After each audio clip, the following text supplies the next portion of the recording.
अभी हम लोगों ने लिखा है एयरटेल, एक एक आईडी पर 50-100 सिम निर्गत हुआ है। 9 से ज्यादा नहीं देना है सिम। पूरा जो नेपाल का क्षेत्र, सीमावर्ती क्षेत्र है, उसमें एक एक व्यक्ति बैठा हुआ है। और ऐसा नहीं है कि आप लोग गांव के जो लोग हैं, मुखिया सरपंच, किसी को पता नहीं कि कौन व्यक्ति क्या कर रहा है। एक लड़का इंटर पास सुपौल के गांव में बैठ करके प्रतिदिन 25,000 कॉल कर रहा था पूरे राष्ट्र विश्व भर में, चाइनीज के सहयोग से, नेपाल के सहयोग से। और वो अपना पूरा इंस्टॉल करके 3 मंजिला मकान में और 10 से 11 करोड़ रुपया दो साल में कमाया। क्या उसके घर वालों को पता नहीं था? गांव वालों को पता नहीं था? नमस्कार, आप लाइव सिटीज देख रहे हैं। मैं हूं आपके साथ काव्या। पूरा देश समेत बिहार भर में इस वक्त पुलिस के लिए एक चुनौती है। चुनौती ये है कि साइबर फ्रॉड कैसे रोका जाए। आए दिन अलग अलग हथकंडे अपनाकर साइबर अपराधी जो हैं वो लोगों की गाड़ी कमाई ऐंठ लेते हैं। और इसी कड़ी में हम आपको इस वीडियो में सुनवाएंगे कि बिहार के डीजीपी विनय कुमार ने कई खुलासे किए। बताया है उन्होंने कि कैसे एक लड़का जो सुपौल के गांव में बैठकर 2 साल में 11 करोड़ तक की कमाई कर लेता है, कैसे साइबर फ्रॉड करता है, कैसे एक आईडी कार्ड पे मात्र 9 सिम लेने का अनुमति है, लेकिन फिर भी उसने 50 से 100 सिम कार्ड लिए और पूरे विश्व भर में कैसे अपना जाल फैलाया। पुलिस के द्वारा जब खुलासा किया गया तो ये हैरान कर देने वाली घटना थी। आप पहले बिहार के डीजीपी विनय कुमार को सुने, जो विस्तार में इस पूरी घटना और पूरी कहानी को बता रहे हैं। देखिए, मैंने आपको साइबर के बारे में बताया, एक नई चुनौती है। और पूरे देश में मैं आपको बता रहा हूं कि सबसे अधिक एफआईआर हम लोग दर्ज कर रहे हैं। 7,000 से अधिक एफआईआर दर्ज कर रहे हैं। हर जिले में हमारे थाने हैं।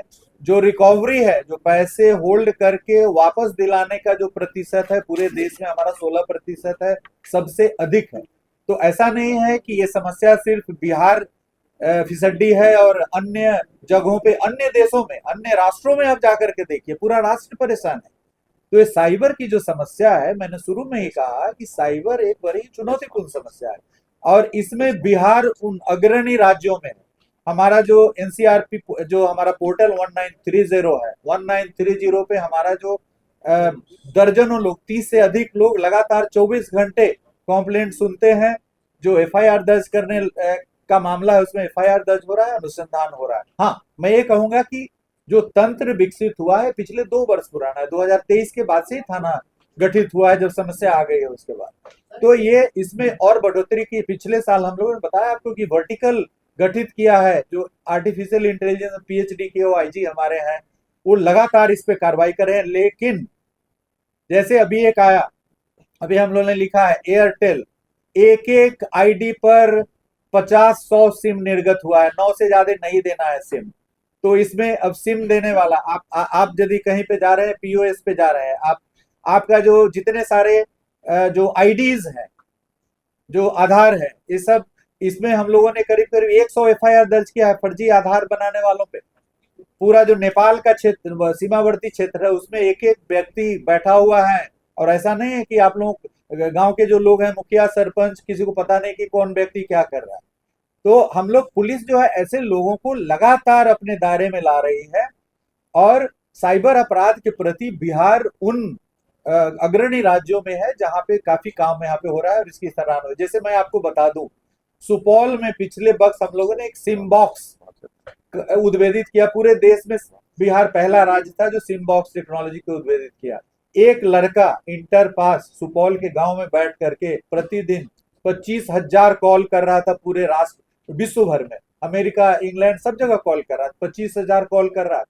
और वो इंटर पास एक लड़का थाईलैंड गया, वियतनाम गया, वहां से इक्विपमेंट लाया, चाइनीज के सहयोग से, नेपाल के सहयोग से, और वो अपना पूरा इंस्टॉल करके 3 मंजिला मकान में और 10 से 11 करोड़ रुपया दो साल में कमाया। क्या उसके घर वालों को पता नहीं था? गांव वालों को पता नहीं था कि वो क्या काम कर रहा है?